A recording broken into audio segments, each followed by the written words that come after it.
కేసీఆర్ చిన్నే ఉన్నారు.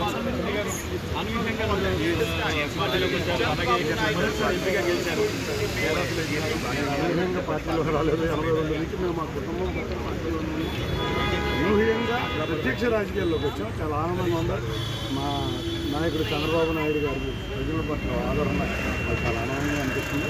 ఇంత భారీ మెజార్టీ రావడం కూడా మాకు చాలా అద్భుతంగా సునామీలో విజయం అనేది వచ్చింది. అది ఎక్స్పెక్ట్ చేశారా? తప్పకుండా నేను మొదటి రోజు నుంచి 150 సీట్లని చెబుతున్నాను. తప్పకుండా అదే వచ్చింది. ఎలా ఉండబోతుంది బీజేపీ అలాగే టీడీపీ జనసేన కాంబినేషన్ సెంటర్లో పనిచేయబోతున్నాం.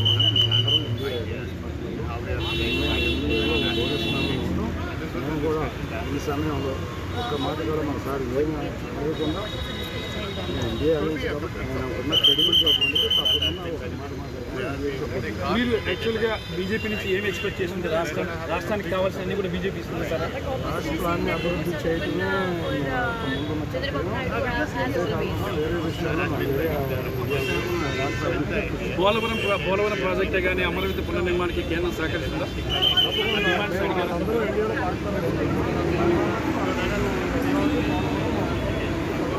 తప్పకుండా వాటి దృష్టిలోనే ఉంది. ఇప్పుడు ఎన్డీఏలో మీరు రెండో అతిపెద్ద పార్టీ టీడీపీ.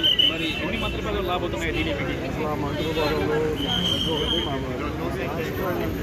అభివృద్ధి మాకు ముందున్న కేంద్ర క్యాబినెట్లోకి కేసీఆర్ ఇచ్చింది నాకు ఇదే చాలా ఎక్కువ మా రాష్ట్రం ఇచ్చిన గౌరవం. ఆయన వేరే సరిహద్దు వాళ్ళు చాలా ముందు వాళ్ళు ఈరోజు ఎన్డీఏ మీటింగ్ ప్రధానంగా ఏం జరగబోతుంది? ఇప్పుడు మేము ఎన్డీఏ సమావేశం నరేంద్ర మోడీ గారు మా పక్ష నేతగా ఎన్నుకోండి. ఈ ప్రమాణ స్వీకారం ఎప్పుడు ఉంటుంది సార్? నరేంద్ర మోడీ గారు ప్రమాణ స్వీకారం 9వ తారీఖు. ఇక ఇది పరిస్థితి అయితే రాష్ట్ర అభివృద్ధికి అవసరంగా కేంద్రం సహకరిస్తుందని చెప్పేసి కేసీఆర్ని చిన్ని చెప్తున్నారు.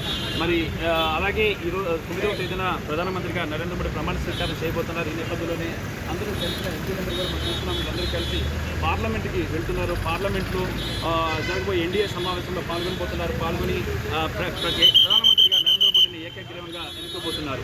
రామకృష్ణ, RTV, న్యూఢిల్లీ. మరిన్ని వీడియోస్ కోసం ఛానల్ ని సబ్స్క్రైబ్ చేయండి. లేటెస్ట్ అప్డేట్స్ కోసం వాట్సాప్ ఛానల్ ని ఫాలో చేయండి. అండ్ లింక్ డిస్క్రిప్షన్ లో ఉంది.